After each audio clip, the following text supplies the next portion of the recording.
medals to stay on top of the table. Definitely, and you look at the way they did it at the Commonwealth Games also. I think they just went into this African Athletics Championship confident that they can repeat what they did at the Commonwealth Games, and it's quite paid well for them.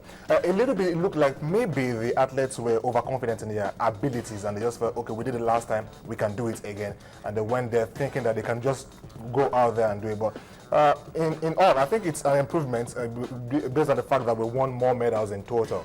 I'm not so concerned about missing out on first position. I'm more impressed with the fact that we gathered about 24 medals, which looks like good number of medals together. It will spoil them on. It means that we had more athletes who did well at the top of their game, who got to the top of their game. So in the next coming events, we expect better from what they did now. All right, let me just quickly read a few comments on Twitter so that we just follow people feedback coming in, because it's really coming in thick and fast. Timi Otikiri at Timotix says, even as FIFA has reinstated Aminu Megere as NFL president, I hope the issues that led to the crisis to his impeachment will be treated. That's what Timi Otikiri says. Enebere Kenneth says, now that Aminu Megere is back, I hope that we'll put our house in order so that Keshi can resume, because we do not have time. Olufemi Michael says, I hope this will be the final season of the epic movie in the NFL house, because it's been one drama after another. Scene 1, Megere out, through court order. Scene 2, Congress. Scene 3, annulment of Congress by FIFA. Scene 4, Megere returns. Scene 5 is out. Scene 6 is in. Then he's out again. All the stories. He resigns, he didn't resign, all of that. And then finally FIFA came and said, look, get that guy back on his seat. It's tiring, really. Everyone just wants to get away from this whole issue, and probably this is going to be the last scene, hopefully. Hopefully. And that's what Olufemi Michael says, that I hope this is the last part of the film. Owo Shaga at Phil Larson says, people in the glass house should keep calm till Megere's tenure is over and stop disgracing us before FIFA. And he says he can't wait for the English Premier League that is starting tomorrow. Elias Olawale Rahim at Elias Love Sports says, the minister, did the minister say they will work together peacefully? He says he doesn't believe it. That's not the first time we're hearing something like that. But as I said, I mean, from the minister's body language, I want to believe that he's not going to do anything behind the scene to unsettle, because what we've gone through in the last 3-4 weeks is not just been embarrassing, it's energy sapping, and we don't know what impact it is even going to have on our game, because everything is in a terrible state right now. The Eagles not ready for qualifiers, nothing is set, and we really need to get moving. So I don't want to think that the minister will still want to maybe do a few things that will compromise this peace that we have right now. I think everyone wants peace, and if we have it now, we have few days to the election. It's on 26th. I think the minister wouldn't back down on his word. I don't think he's coming out publicly to say this just to keep people calm and then go back to do other things. No, I think he will stand by his words. It's just few days, and he's not like can contest again for the presidency. I don't think that will be happening. So I think he will just stay calm. No, the president is free. Everybody can come in. Anybody that wants to contest, you can come and contest, but the people will decide whether you win it or not. But let me read this one as we go on to the next one. This one says the impeachment saga has moved to the state FA. It's talking about Plateau, and it says, I hope the NFL officials can see the seed of discord that they are planting in Nigerian football. But hopefully, I'm sure that every terrible seed will be pulled out, and then we can move forward with our football. Let's go on and talk about this one. We talked about this at the beginning of the week. It was a terrible week for Nigeria, because that player that we are seeing on your screen, we spoke about him on Monday. His name is Emmanuel Osita Ogbu, the only Nigerian that was on board the ill-fated Air Algeria flight that crashed in Mali. That guy that we are seeing on your screen is no more. And of course, we brought you a very beautiful report on how his family is making efforts to get his body so that they can give him a befitting burial as the breadwinner for the family. But we've also, courtesy of course of our man in Jos, where he lives, Yemi Kosoko, been able to put together his profile. People have been asking us, tell us more about him. Well, the late Emmanuel Osita Ogbu was a graduate of mathematics from University of Jos, played for Jos City Raiders, JC Raiders, played for Plateau United, played for Niger Tornadoes of Minna. Those were the clubs he played for in Nigeria before playing for Mount Cameroon FC in Boa, Cameroon.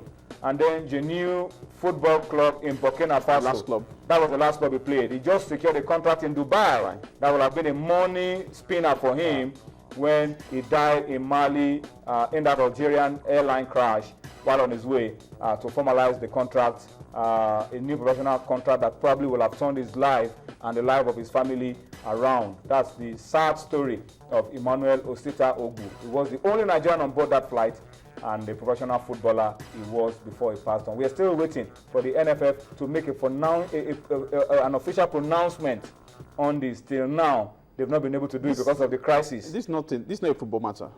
This has to do with... He's a footballer. It's a footballer, but not a football matter. And a footballer, a Nigerian footballer abroad, if this happened in England, the English people will have said something.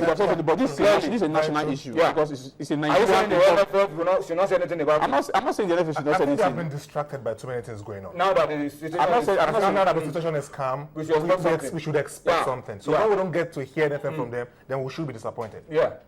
All right, let's listen to Lumumba Ade, proprietor of JC Raiders. That was the first club that Emmanuel Ogbu played for before he started his football career and moved to other clubs. He had a few things to say. Lumumba Ade, former honorable member of the House. Let's listen to him. We'll come back for more on Sports Tonight. Well, first of all, my heart goes to the family of the deceased player, Emmanuel Osita, a very good player, a wonderful talent. Such an unfortunate incident came to me as a shock, and I feel for the family. But I am aware that the records were initially not clear as to the identity, but with the present information that is being confirmed is a Nigerian, I want to believe that first of all the Nigerian embassy in Burkina Faso, where they said the corpse has been deposited, will be well informed of the matter. And therefore, my appeal to the federal government will be for them to, through the Federal Ministry of Foreign Affairs, to assist the family, which I know that may not have the capacity to repatriate the corpse, so that he will have a decent burial back home in Nigeria.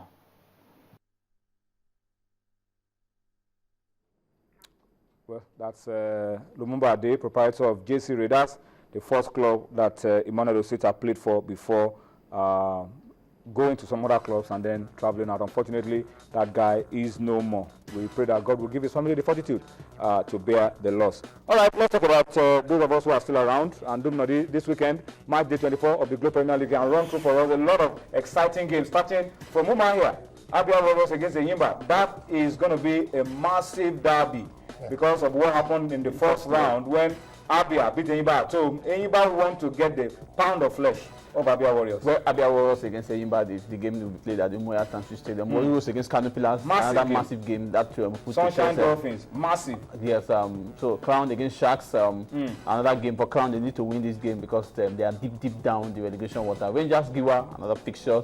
Atlant Gombe United, that's some of the fixtures. Akwa United, Academy Warriors, Lobi Stars, Nasarawa United, FC Taraba, Nembe City, Bayelsa United, Kaduna United, two teams struggling.